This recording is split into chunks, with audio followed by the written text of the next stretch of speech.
Écoutez l'appel du berger, il sait ses brebis en danger, il les appelle avec amour, espérant toujours leur retour. Cherchons-les, cherchons-les, savons-nous le prix d'une âme? Cherchons-les, cherchons-les, le bon berger les réclame. Mourant de froid, de soif, de faim, les brebis appellent en vain. Jésus nous veut pour les sauver, qui veut l'aider à les trouver. Cherchons-les, cherchons-les, savons-nous le prix d'une âme? Cherchons-les, cherchons-les, le bon berger les réclame. Ne peut-il pas compter sur nous? Ne voulons-nous pas aller tous dire à tous ceux qui sont perdus que nous les voulons pour Jésus? Cherchons-les, cherchons-les, savons-nous le prix d'une âme? Cherchons-les, cherchons-les, le bon berger les réclame. La question.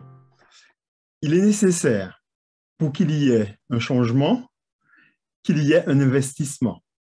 Un investissement de chacun de nous. Ce qu'un homme aura semé, il va le moissonner. Si nous ne semons pas pour que cette semaine produise du fruit, pour nous, il ne produira pas grand-chose. Mais si nous semons, alors nous allons avoir des fruits. Et ce que j'entends par là, par semer, c'est qu'il nous faut nous investir avec le Seigneur. Il faut prendre du temps cette semaine pour prier. Ce ne sera pas une semaine de prière si nous ne prenons pas le temps de prier. Il nous faut donc nous investir et chercher Dieu pour qui il est, avec ce que nous avons déterminé hier comme étant la priorité de l'intercession. Et c'est quoi la priorité de l'intercession? C'est prier justement pour les autres. C'est être intime avec Dieu. La relation avec Être intime avec Dieu. OK. La relation avec Dieu. Voilà. relation avec Dieu. La priorité dans l'intercession, c'est la relation d'amour avec Dieu. La relation, oui, mais relation d'amour.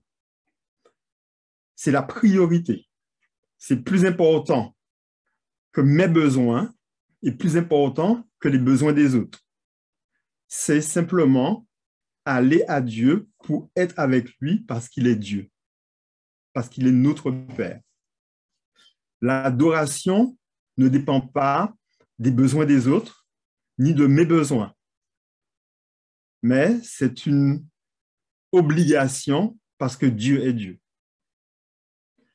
Et dans cette démarche et dans cette relation d'amour, alors les autres choses vont trouver leur épanouissement. Je vais recevoir de quoi combler mes besoins et de quoi devenir un vecteur pour aider d'autres. Mais si ce qui est ma priorité, c'est le don, alors je passe à côté de l'essentiel. Le donateur est plus important que le don. Donc, prenons du temps quotidiennement, matin, midi et soir, en fait toute la journée. Ponctuons nos journées de cette semaine par des temps de prière pour nous rapprocher de Dieu, pour avoir cette intimité avec lui d'abord, et ensuite, une fois que nous avons établi cette intimité avec lui, la prière peut déboucher sur d'autres aspects.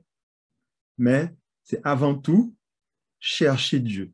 Et si nous le cherchons et que nous le cherchons de tout notre cœur, eh bien, nous allons le trouver comme il le dit si bien dans sa parole. Donc, nous parlons du message des 3 anges, message qui doit nous interpeller, où Dieu nous appelle à aller. C'est ce que nous avons vu hier. Et aujourd'hui, un appel rempli d'amour. Il s'agit de l'évangile éternel. Il y a 3 messages dans ce message global des 3 anges. Le premier message donc le message du premier ange, c'est quoi, s'il vous plaît? Est-ce que quelqu'un peut me rappeler? Quel est ce message? Priez Dieu qui est du gloire, car l'heure de son jugement est venue, et adorer. Voilà. D'accord, donc c'est le message du premier ange, c'est l'évangile éternel. Le deuxième message? Elle est tombée, sortez de Babylone. D'accord, la chute de Babylone. Et troisième message? Si quelqu'un adore la bête et son image, il y a la marque. D'accord. Donc, c'est la mise en garde contre la fausse adoration. OK. Donc, aujourd'hui, en fait, ce soir, nous parlons du premier message. On va en parler, on va s'y attarder pendant 3 jours, aujourd'hui, demain et mardi, par la grâce de Dieu. Demain, vous aurez à faire cette démarche seul. C'est-à-dire que vous allez j'ai envie de dire, vous prendre en charge, faire une démarche personnelle, prendre le temps pour lire la revue sur le sujet, réfléchir et prier. Ne commencez pas le temps de prière le soir, mais commencez dès le matin. Comme nous l'avons dit, cette semaine, c'est une semaine de prière. Prenons le temps de prier. Et puis, mardi, nous allons poursuivre sur l'autre partie concernant cet évangile éternel. Donc, l'évangile éternel, c'est le message du premier ange. Et donc, la bonne nouvelle qui a été annoncée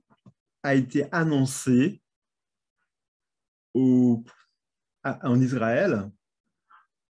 Et cette bonne nouvelle, lorsque Jésus est né, c'était justement la naissance de Jésus. C'était une bonne nouvelle.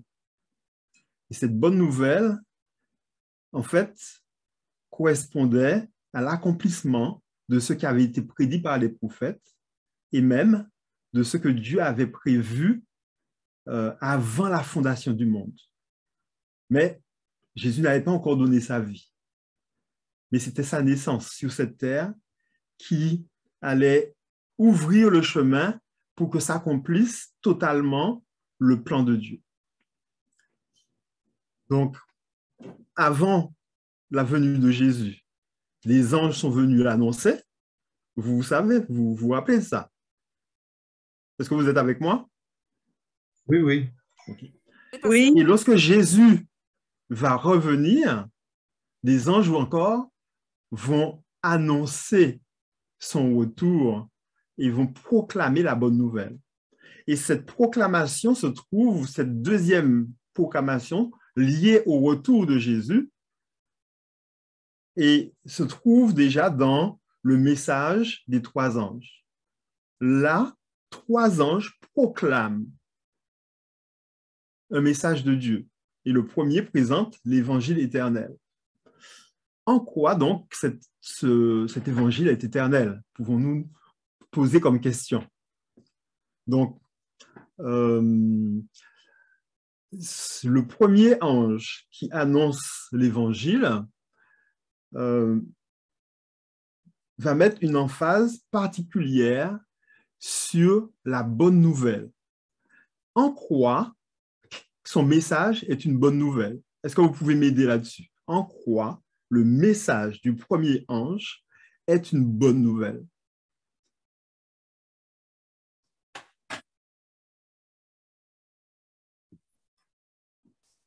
Que Dieu est amour. Dieu est amour.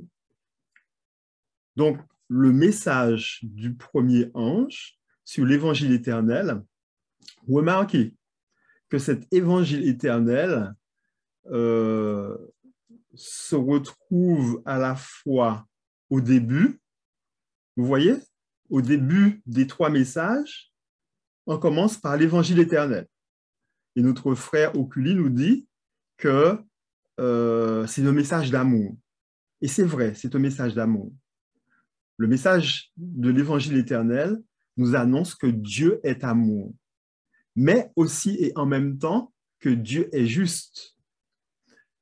Dans ce message, il y a le don de Dieu et la transformation que Dieu nous propose au travers du Christ.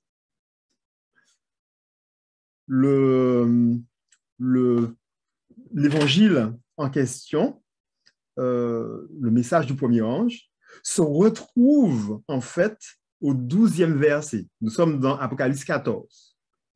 14, versets 6 à 12. Donc, le verset 6 présente l'évangile éternel pour l'annoncer aux habitants de la terre. C'est ainsi que ça commence.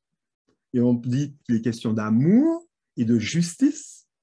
Dieu, en fait, a été accusé par l'ennemi de toute justice d'être un Dieu, que Dieu n'aimait pas ses créatures, enfin pas totalement, que Dieu cherchait d'abord son intérêt. Et il a été aussi accusé de ne pas être juste. Et donc, Dieu va, dans son plan, anéantir les accusations de l'ennemi et va prouver son amour d'une manière extraordinaire. L'ennemi de toute justice ne voyait pas comment est-ce que Dieu pouvait s'en sortir face à son accusation.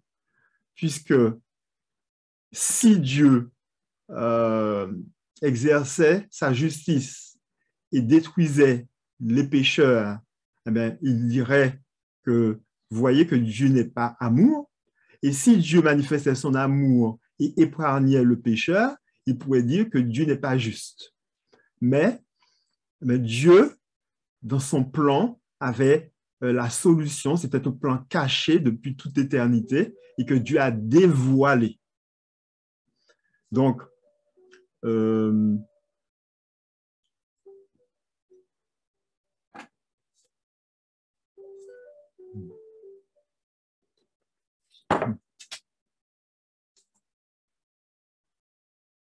excusez-moi, il y a quelque chose qui sonne. Voilà. Est-ce que vous me suivez? Oui. Oui. Est-ce qu'on est sous la même longueur d'onde? Donc, en fait, ça commence, en fait, ça inaugure la proclamation du premier ange, inaugure les 3 messages, mais lorsqu'on arrive au 12e verset, c'est ici la persévérance de ceux qui gardent les commandements de Dieu. Donc, dans ces commandements, on retrouve son amour et sa justice, et la foi de Jésus. Et donc, cette foi de Jésus fait référence au sacrifice qui a été fait par Jésus et dont les croyants sont appelés à avoir la foi en lui.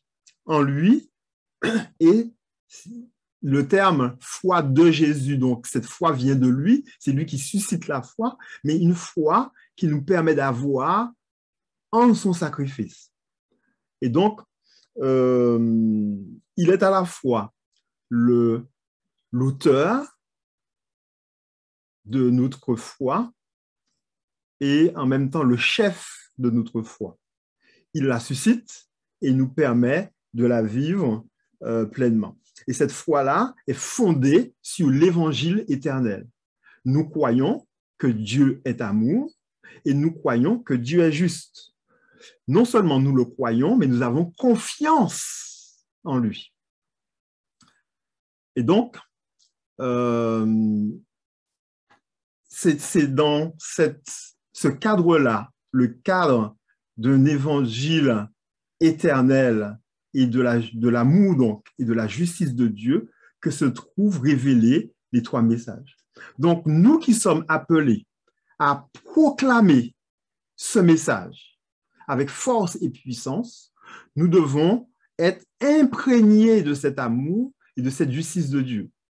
Et cela n'est pas le fruit du hasard, mais c'est le fruit d'une relation étroite et constante avec celui qui est l'auteur de ce salut si grand. Donc, si pour nous, c'est un salut qui est primordial, si pour nous, l'évangile est vraiment au cœur de ces trois messages, alors nous, chrétiens adventistes du 7e jour, nous devrions donc être les premiers à prêcher au monde Jésus-Christ, Jésus le sauveur du monde, Jésus le créateur du monde. Est-ce que vous me suivez? Notre mouvement, le mouvement adventiste, est basé ou prend naissance avec ces trois messages, en fait. C'est parce qu'il y a un message particulier à proclamer au monde que Dieu nous a suscité. Et en nous suscitant, il nous a donné de vivre pleinement l'observation de ses commandements pour que le message que nous prêchons puisse avoir un sens véritable en ces temps de la fin. Nous faisons confiance à Dieu et ce n'est pas selon ce que dit l'homme, mais ce que dit Dieu. Donc, l'évangile, l'amour qui est présenté dans l'évangile, la justice qui est présentée dans l'évangile, tout cela est mis en évidence dans le conflit cosmique. Il y a un conflit entre le bien et le mal, et dans ce conflit, Dieu manifeste son amour au-delà de toute mesure. Donc, nous prenons à nouveau cet évangile éternel dans le cadre de l'amour divin. Pourquoi est-ce que l'évangile est appelé évangile éternel? Est-ce que vous savez pourquoi? Qu'en pensez-vous? Parce que Dieu est éternel? Oui, donc, premièrement, l'évangile est un évangile éternel parce que Dieu est éternel. Parce qu'en fait, cet évangile, cette bonne nouvelle, a été conçu par Dieu lui-même, par la coalition divine, depuis toute éternité.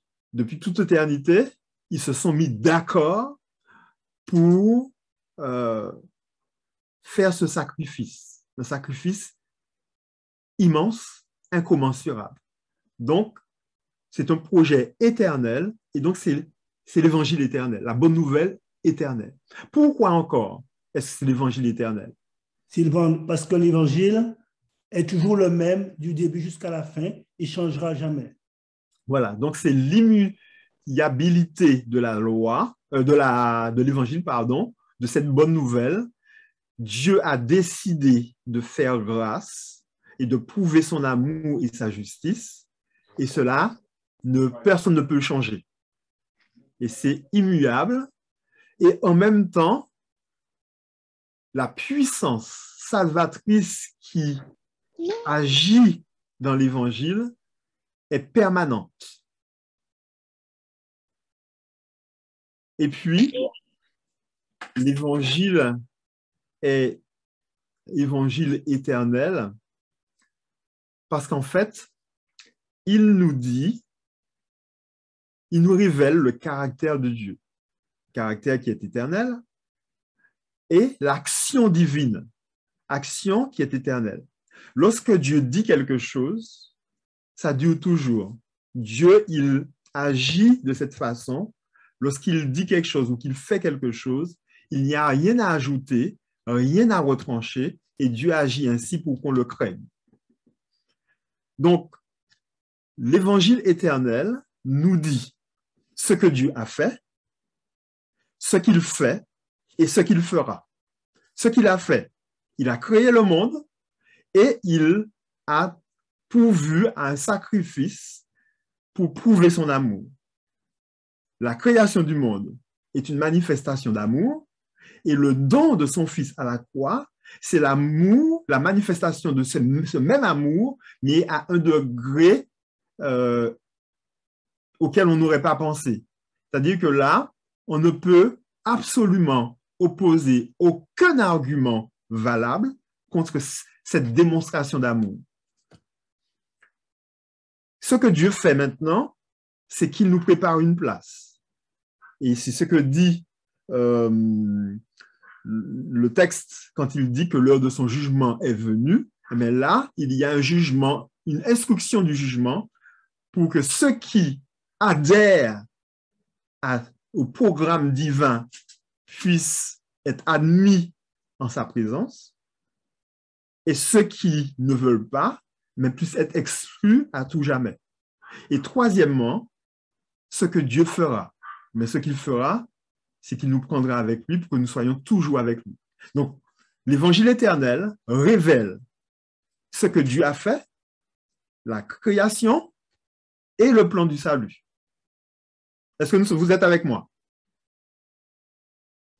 Lorsqu'il est dit qu'il avait un évangile éternel pour l'annoncer aux habitants de la terre, à toute nation, à toute tribu et à toute langue, et à tout peuple.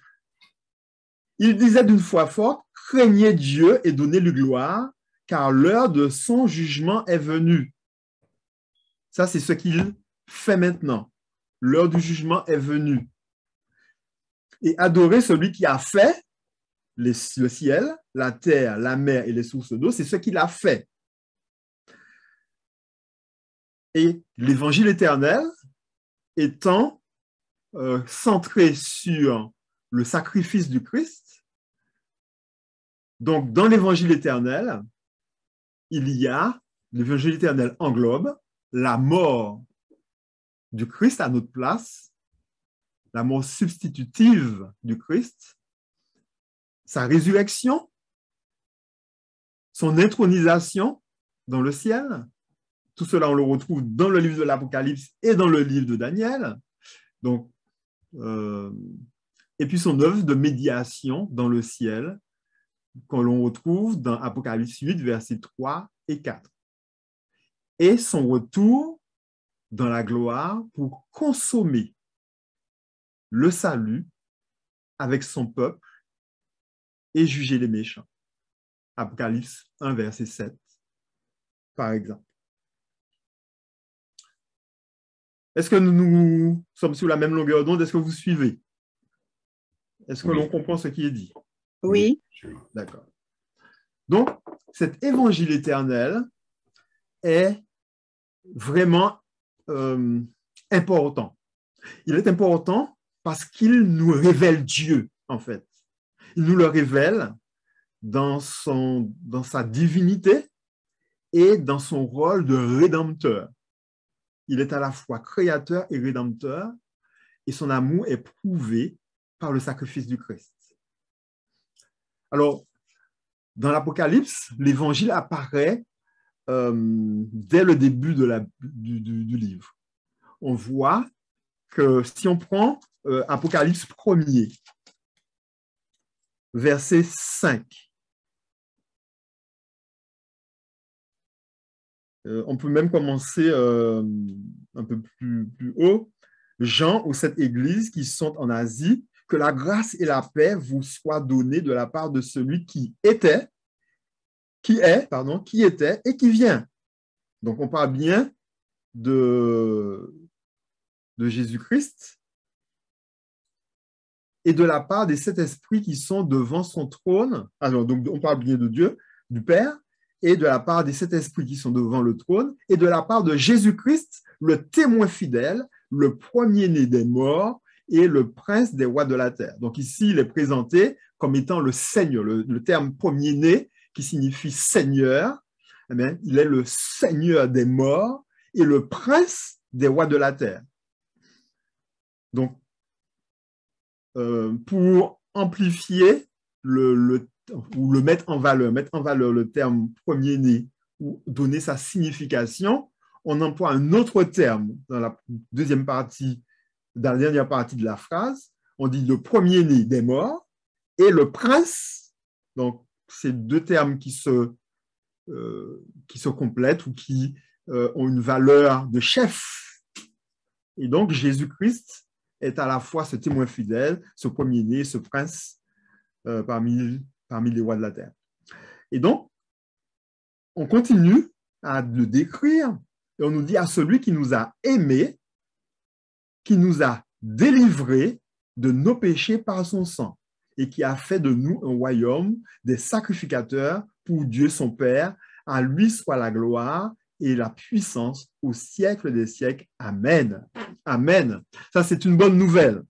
Donc, toute la gloire est à lui. Le conflit a commencé alors que l'ennemi voulait usurper la gloire du Fils de Dieu. Eh bien, ici, par sa mort, eh bien, sa primauté est confirmée et toute la gloire est à lui. Il est dit, à lui soit la gloire. Remarquez qu'il est ainsi désigné à celui qui nous a aimés. Est-ce que vous avez vu ça? Vous voyez cette partie du texte? Verset 5, Apocalypse 1er. À celui qui nous a aimés. Je ne sais pas si vous êtes avec moi. Oui. Amen. Amen. Celui qui nous a aimés, est-ce que vous voyez que c'est au présent? C'est-à-dire qu'il nous a aimés.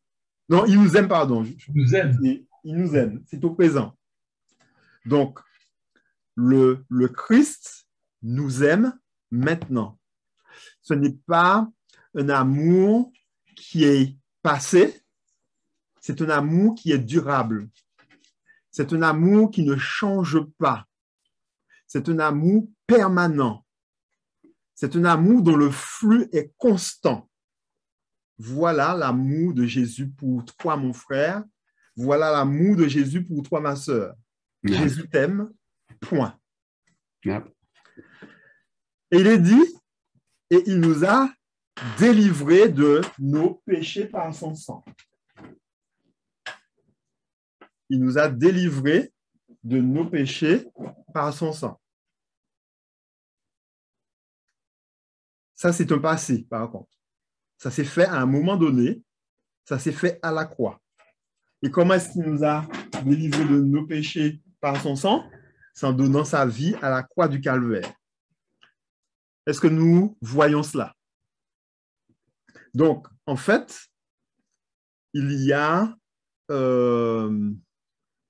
quelque chose de fort qui est mentionné ici, le sang de Jésus. C'est par son sang, je reprends donc, à celui qui nous a aimés et qui nous a délivrés de nos péchés par son sang.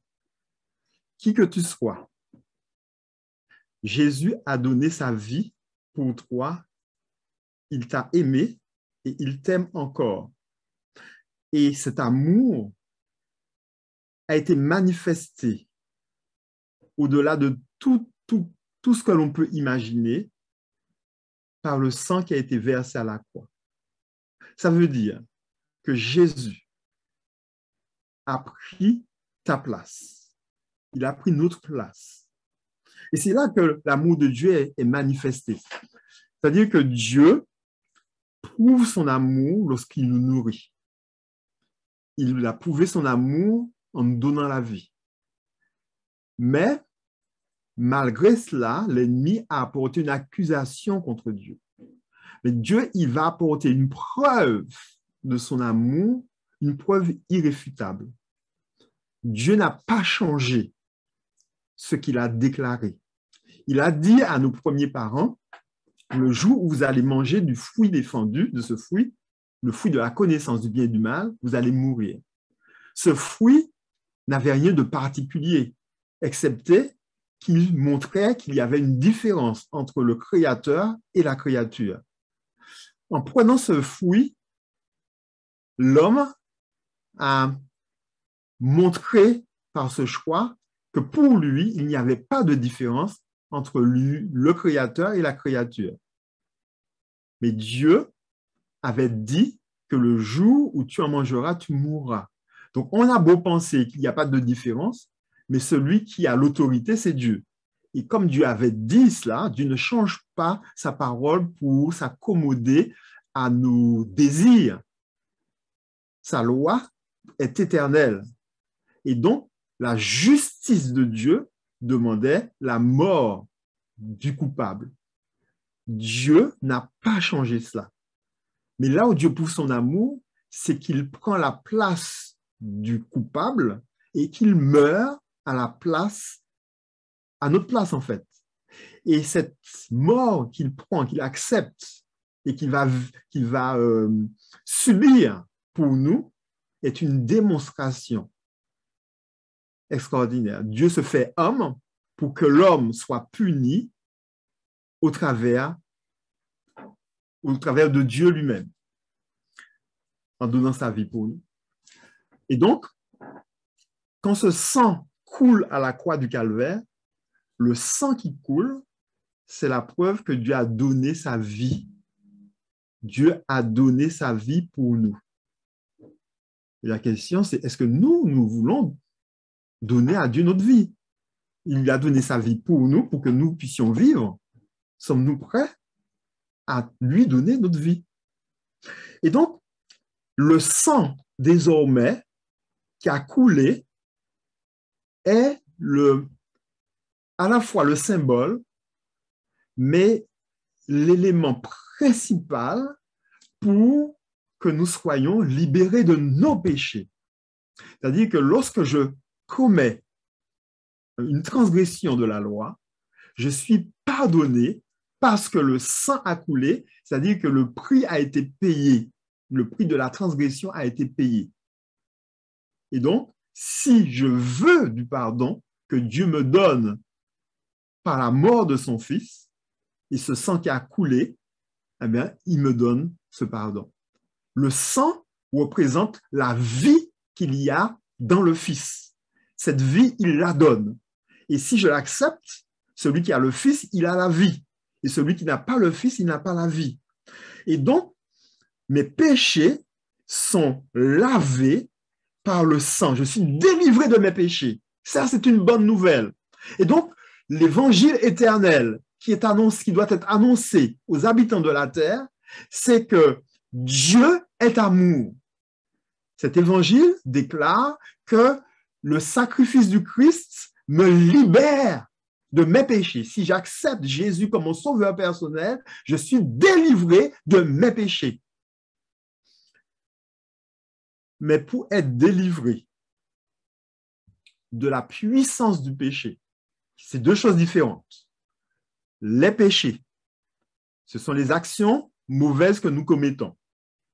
Le péché, c'est la force et la puissance qui me pousse à commettre les péchés.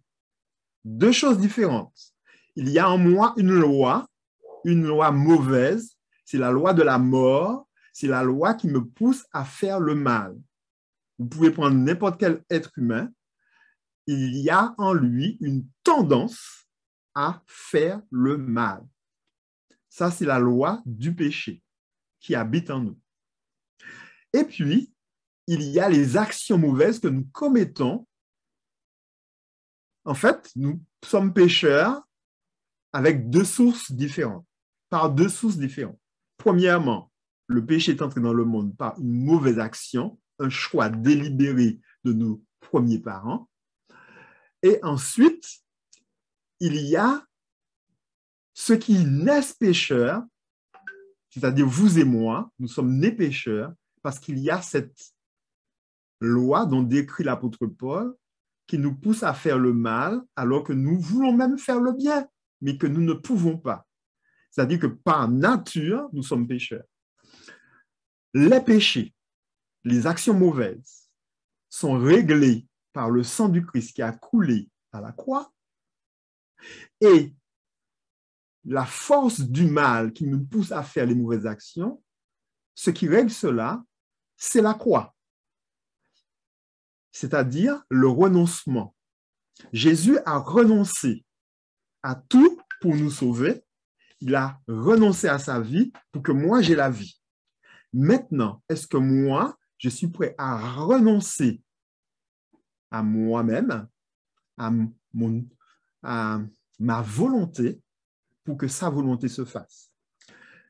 Je suis en train de dire que si nous voulons remporter la victoire sur le péché, il faut renoncer à sa volonté. Et si nous allons à Christ pour le pardon de nos péchés, mais son sang nous lave de toute iniquité. Et nous avons besoin des deux. Le pardon de nos péchés et la victoire sur le mal. L'évangile éternel, c'est l'amour qui prend la forme d'un sacrifice sanglant. Et ce sacrifice sanglant a brisé la puissance du péché. Ce sacrifice nous a libérés pour que nous puissions servir Dieu, pour que nous puissions réintégrer sa faveur. À cela, je dis Amen et Alléluia.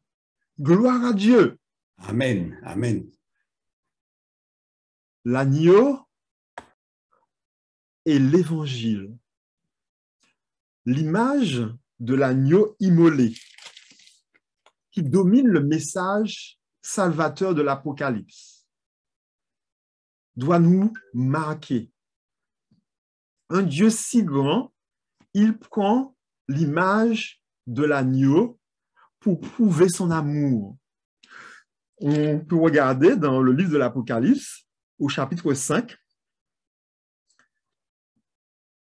et on nous parle, au verset 1er, « Puis je vis de la main droite de celui qui était assis sur le trône un livre écrit en dedans et en dehors, scellé de 7 sceaux.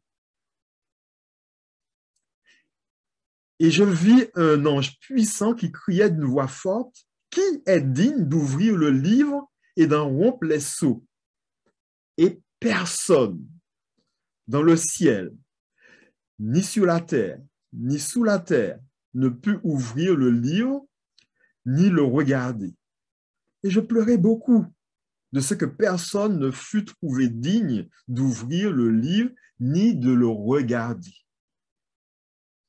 Et l'un des vieillards me dit, « Ne pleure point, voici le lion de la tribu de Juda, le rejeton de David, a vaincu pour ouvrir le livre et ses 7 sceaux. » Donc là, il y a une solution, il y a un livre qui ne peut pas être ouvert, personne ne peut l'ouvrir. Et donc, ce livre, que l'on peut dire, représentant l'histoire de l'humanité, personne ne pouvait dénouer cela. Personne ne pouvait faire en sorte que ceux qui sont dans ce livre puissent trouver le salut. Mais Jésus a pu le faire. En tout cas, le vieillard dit, ne pleure pas, il y a une solution. Le lion de la tribu de Juda, donc le Messie, le rejeton de David, c'est-à-dire l'héritier du trône, a vaincu pour ouvrir le livre et ses 7 sceaux. Et donc, on s'attend à voir ce lion qui va rougir et qui va déchirer l'adversaire. Mais qu'est-ce qu'il voit? Et je vis au milieu du trône et des 4 êtres vivants et au milieu des vieillards un agneau qui était là comme immolé. Le lion de la tribu de Juda aurait pu manifester sa force et sa puissance. Mais ce n'est pas ainsi que Dieu voulait vaincre. Dieu est sage. Et ce titre messianique, le lion de la tribu de Juda, lorsque Jean le regarde, qu'est-ce qu'il voit? Il voit un agneau qui est là comme immolé. La bonne nouvelle, c'est que le lion de la tribu de Juda va vaincre avec l'amour. C'est avec l'amour de Dieu manifesté à la croix que l'agneau de Dieu sort victorieux. C'est parce que Jésus a donné sa vie à la croix que la victoire, notre victoire est acquise. S'il avait agi en lion, il aurait gagné le combat, mais nous aurions perdu. Et nous serions perdus pour toujours. Mais Dieu voulait gagner et nous faire gagner avec lui. Et donc, avant de manifester sa puissance terrible, il va manifester une puissance terrible, mais dans l'amour. L'amour de Dieu ne peut être freiné par personne. L'amour de Dieu ne peut être contenu dans l'univers. L'amour de Dieu est tellement immense que l'univers ne peut le contenir. Il est tellement élevé qu'il s'élève jusqu'aux cieux. Il est tellement profond qu'il descend jusqu'à la terre. Il est tellement sublime qu'il est prêt à tout pour nous sauver. Il est tellement concret et réel qu'il peut habiter ton cœur et mon cœur. L'agneau de Dieu. L'amour de Dieu a été manifesté dans cet agneau qui a donné sa vie à la croix. Et écoutez ce qui est dit. Quand il eut pris le livre, parce que ce livre, il peut le prendre, les 4 êtres vivants et les 24 vieillards se prosternèrent devant l'agneau, tenant chacun une harpe et des coupes d'or remplies de parfums, qui sont les prières des saints. Et ils chantaient un cantique nouveau en disant « Tu es digne de prendre le livre et d'en ouvrir le sceau, car tu as été immolé. » Voilà pourquoi est-ce qu'il est digne. Dans son sacrifice, il a pu démonter et anéantir toutes les accusations de l'ennemi. Et donc, il est digne d'ouvrir, il est digne de prendre le livre, d'en ouvrir les sceaux. Il est digne parce qu'il a donné sa vie et d'être adoré. Est-ce que nous voulons adorer le Sauveur sincèrement, de cœur entier et non partagé? Est-ce que nous voulons garder des idoles à côté de ce Sauveur ou est-ce que nous voulons vraiment adorer Dieu et l'agneau de Dieu qui ôte les péchés du monde? Adorer Dieu et l'agneau. Dans Apocalypse 7, versets 9 à 15, on nous présente les 144 000 et puis la grande foule des rachetés. Et en ces temps, les temps qui sont présentés là sont des temps de la fin. Et on nous dit qu'ils sont debout, verset 14. Et je dis, mon Seigneur, tu le sais, ce sont ceux qui viennent de la grande tribulation. Ils ont lavé leurs robes et les ont blanchis dans le sang de l'agneau. Donc, ils sont debout devant le trône et on nous dit, pour nous parler de leur identité, qu'ils viennent de la grande tribulation. Ce groupe de personnes sauvées par le sacrifice de l'agneau est capable de se mettre debout parce qu'il a rencontré le Sauveur, parce qu'il a pris du temps pour converser avec le Sauveur.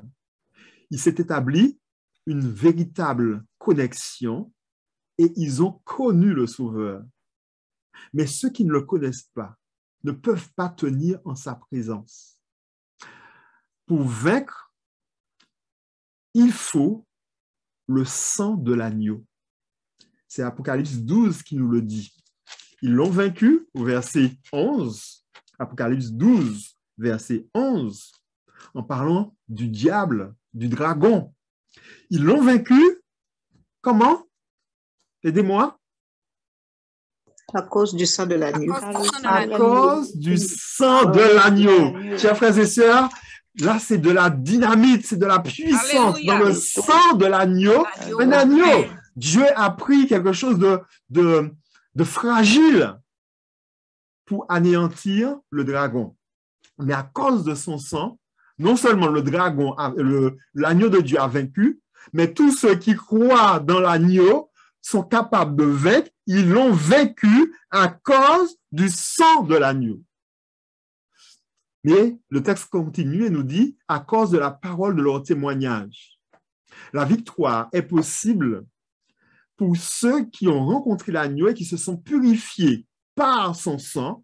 Ils ont laissé Dieu les purifier par le sang de l'agneau. Et en même temps, ils ont quelque chose à dire de l'agneau de Dieu qui ôte les péchés du monde. Ils ont un témoignage à donner.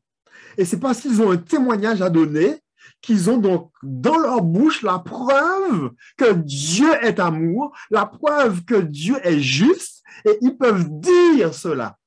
Si nous n'avons pas de témoignage à proclamer, comment pouvons-nous nous tenir parmi ceux qui sont justifiés et sanctifiés par l'agneau? Regardons bien et lisons bien. Ils l'ont vaincu à cause du sang de l'agneau et à cause de la parole de leur témoignage. Le sang vient d'abord. Il faut être vainqueur, rendu fort par le sang, purifié, lavé par le sang, pour avoir une parole, le témoignage à donner, pour pouvoir dire ce que Jésus a fait pour moi. Et si Jésus a travaillé dans ma vie, alors j'aurai quelque chose à dire. Les deux éléments sont importants. L'agneau est l'incarnation de l'évangile éternel. C'est parce que Dieu avait un plan depuis toute éternité que Jésus est venu. En venant, il a réalisé le plan. Il est l'incarnation de ce plan. Il est l'incarnation de la bonne nouvelle. Jésus, en termes simples, il est notre vie. Il est notre salut. Ce n'est pas pour rien que la parole de Dieu dit, celui qui a le Fils, il a la vie. Et celui qui n'a pas le Fils, il n'a pas la vie. La proclamation de l'Évangile a lieu donc dans un contexte de conflit. Et surtout parce que nous avons pris du temps et que nous n'avons pas fait ce que nous devrions faire en temps de paix, nous sommes obligés de le faire en temps de guerre. Mais il faut le faire quand même. Le dragon s'est préparé à nous vaincre par le biais des tromperies et des séductions. Il a un plan bien arrêté. Il prépare la persécution et tout ce qu'il faut pour nous faire tomber. Mais ceux qui ont lavé leur robe dans le sang de l'agneau pourront rester debout. Face à la bonne nouvelle de l'Évangile, face au fait que Dieu est amour depuis toujours et qu'il demeure le Dieu de l'amour, face au fait que Dieu est juste et qu'il demeure le Dieu de la justice, alors, si nous croyons dans ce message et que nous acceptons ce message, nous ne pouvons pas nous taire. Le message des trois anges, c'est que Dieu rassemble son peuple. Il rassemble son peuple de toutes les nations, de toutes les tribus et de toutes les langues et de tous les peuples. Il les prépare pour son retour et il les prépare à proclamer la bonne nouvelle du salut en Jésus. Serons-nous de la partie ou pas? L'Évangile doit être proclamé sur toute la planète en tant que solution au conflit cosmique, en tant que solution à l'insurrection, en tant que solution au conflit diabolique suscité par l'ennemi. ce conflit cosmique, nous savons qui sera le vainqueur. Et qui est le vainqueur? C'est Jésus-Christ. Mais nous, serons-nous avec lui? La vérité donc doit être prêchée et proclamée avec puissance, et au cœur même de notre message, du message adventiste, il y a l'Évangile. Ne permettons pas à quoi que ce soit de nous empêcher de proclamer ce que Jésus a fait pour nous. Si nous avons rencontré Jésus, ne faisons pas comme si nous ne l'avons pas rencontré. S'il nous a transformés, ne faisons pas comme s'il ne l'a pas fait. S'il a mis des paroles de joie dans nos bouches, eh bien, disons-les, parce qu'il est digne de recevoir louange au siècle des siècles. Le sang de l'agneau est amplement suffisant pour effacer nos péchés. Et sa croix est suffisamment puissante pour nous libérer de la puissance des ténèbres. L'Évangile nous permet d'être touchés par le Christ, transformés par le Christ et de devenir porteurs de son message. Puisse dans nos églises et nos institutions se retrouver en grand, en concentré, l'amour de Dieu, l'amour de l'agneau qui s'est manifesté dans nos vies. À lui soit la gloire et la puissance au siècle des siècles. Oui, au siècle des siècles. Amen. La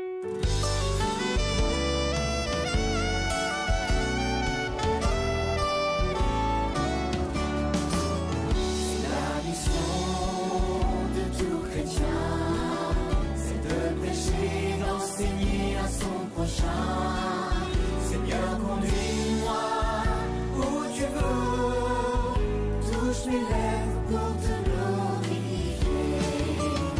Moi j'irai où tu me dis, moi j'irai où tu me dis, qui marchera pour nous. Moi j'irai où tu me dis, moi j'irai où tu me dis, me voici, envoie-moi et j'irai.